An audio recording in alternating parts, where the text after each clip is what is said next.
Thanks very much, Chairman Whitehouse, and thanks for having this hearing. I know of your intense interest in the subject and your ample research on the matter far beyond any other senator that I know. You've tackled this issue and today bring in some experts for us to test their opinions. I have a statement for the record I'm not going to read, but I would like to say a few things. Just this week, we were reminded of how dark money operates. A right-wing dark money group called the Judicial Crisis Network, well known to most senators, has targeted Vanita Gupta, President Biden's nominee to be Associate Attorney General, with an ad campaign with vicious and blatant lies. In a recent editorial, the Washington Post called the ad that they are running a, quote, baseless smear campaign, categorically dishonest, and mainly notable for the magnitude of the lies and distortions it crams into 30 seconds. This wasn't our first experience with the Judicial Crisis Network. They are certainly known for spending millions of dollars in dark money to block the nomination of Judge Merrick Garland to the Supreme Court 5 years ago. What an irony that today Judge Garland gets his next assignment in public life with a bipartisan vote, I might add, in the United States Senate. Maybe that's a portent of good things to come. I certainly hope so. I'd like to know more about the Judicial Crisis Network.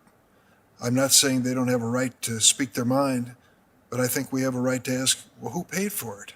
Who's really behind this effort? You know, when you bring up this question with some, they say, well, if you disclose the sources of money for these dark money efforts, it will scare them away. They don't want to be terrorized by the press or anyone. They want to be able to just exercise their corporate free speech or free speech, whichever it is, and to do it without fear of retribution. Interesting. To argue that point of view with a group of senators who are obliged under law to disclose all of their donors virtually, certainly any significant donors. We live with that. That's our standard of operation.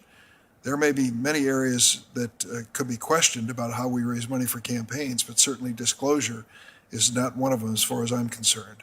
I think it is perfectly appropriate to disclose the people who contribute to my campaign. Now, having said that, we all know what's going on with super PACs and other entities, and I'll save that for another day. But I will just say that the bottom line, as far as I'm concerned, is this. I don't think any of us have any doubts of how the American people would answer the following question. Do you believe we need longer political campaigns? I think I know the answer to that. Do you believe that we need more people putting negative ads on television in their campaigns? We know the answer to that too. And we are now reaching a breaking point, I'm afraid, in this whole process that is going to discourage the common woman or man from even engaging. So I salute you for bringing this issue before us. I'd like to make one last point. In the notes I've read in preparation for this, I understand that now this dark money effort is going toward the voter suppression campaign across America. In 40 states, 250 proposals, all of which are designed to restrict voting in America. Now, I'm an amateur student of history. I quickly underline amateur. And I see recurring themes. Ku Klux Klan appears and reappears about every 50 years. If you look at history, 1865, 1915, mid-50s to 60s, and now again in some new form. The effort of voter suppression appears and reappears in history. When it first started in 1890, during the Jim Crow era, there was something called the Mississippi Plan. The Mississippi Plan was an ingenious device by racists to preclude blacks from voting.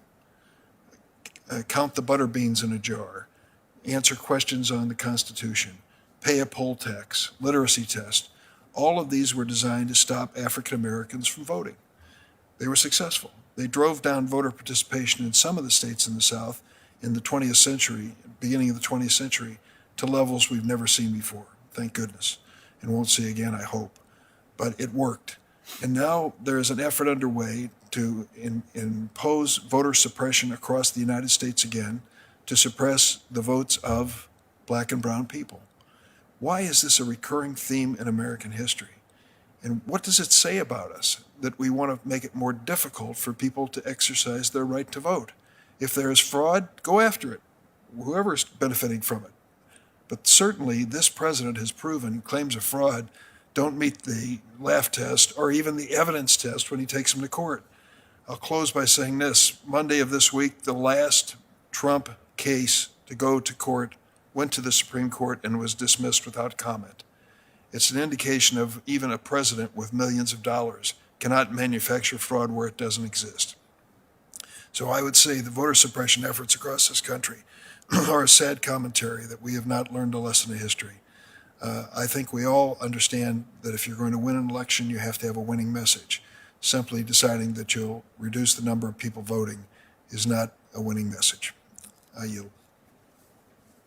Senator Kennedy. Thank you.